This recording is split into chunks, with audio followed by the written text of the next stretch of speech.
My brother's family was coming over for dinner, and he's a big lawn guy too, so you know I had to get out the Exmark radius and get it striped before he showed up. They requested smash burgers. The first step's always loading down the griddle with bacon because it's going to take the longest to cook. After it was halfway done, we gave it a flip, and then we got it off and set it to the side so we could do the rest. Next come the buns. Instead of using butter to toast your buns, I highly recommend you try mayonnaise. It gives a really nice crust to it.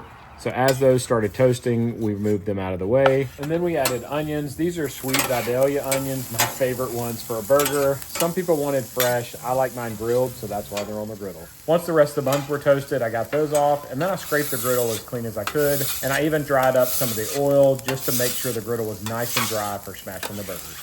I like to go with a 3-ounce ball of ground chuck, or sometimes we use ground beef with bacon ground into it. But we got those down and smashed them flat. I like to smash and hold for about 5 or 6 seconds. And then if you twist your press and slide it to the side, it'll come right off the burger. So you'll see I press and hold,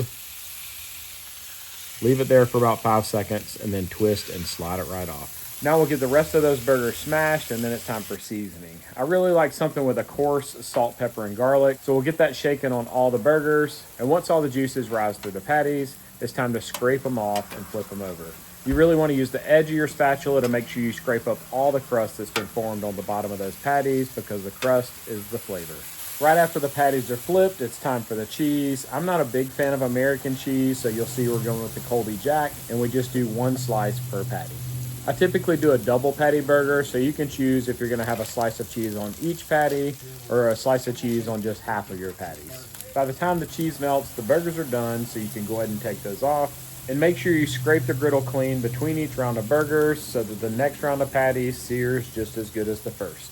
If you paid attention to how many buns were on the griddle, you know I've got to cook several rounds of these patties, smashing them flat, seasoning them, adding cheese, and taking them off.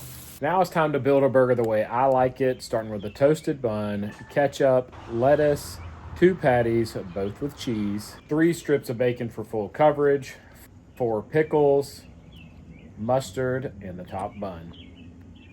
This looks like a burger straight out of a commercial, and you know it's time for that first bite.